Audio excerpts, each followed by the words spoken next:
জিনহাজ উদ্দিন নিপুণ ভাইকে এই পর্যায়ে আমরা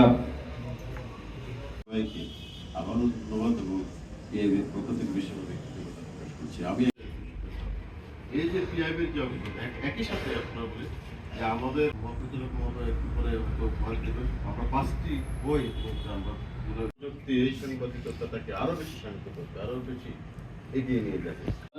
আমরা এই যে ডিজিটাল মিডিয়া বিষয়ক প্রশিক্ষণ আমরা সারা দেশে আনোয়ার সাদাত মহোদয়কে সুন্দর এবং প্রাণবন্ত বক্তব্য প্রদানের জন্য দিন শেষ হলো বান্দারবান, ওখানেও স্যার গিয়েছেন পরে রাঙামাটি এসেছেন, রাঙামাটি থেকে আজকে থাকবে। পিআইবি সাংবাদিকদের মান উন্নয়নের নানামুখী আমরা কাজ করছি। আপনাদের বস্তুনিষ্ঠতা বজায় থাকে না, সেই জায়গাটিতে খাগড়াছড়ি সাংবাদিকদের আমার মনে হয়েছে আপনারা এই জায়গাটা খুবই কনসার্ন, সংবাদ প্রকাশের আগে আপনারা সংশ্লিষ্টদের কনসার্নগুলো নিয়ে থাকেন থেকে দেবে।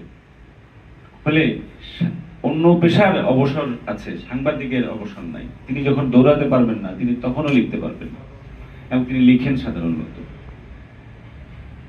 আগামীতে যারা গবেষণা করে এই বইগুলো থেকে আপনারা গবেষণা করতে পারবেন।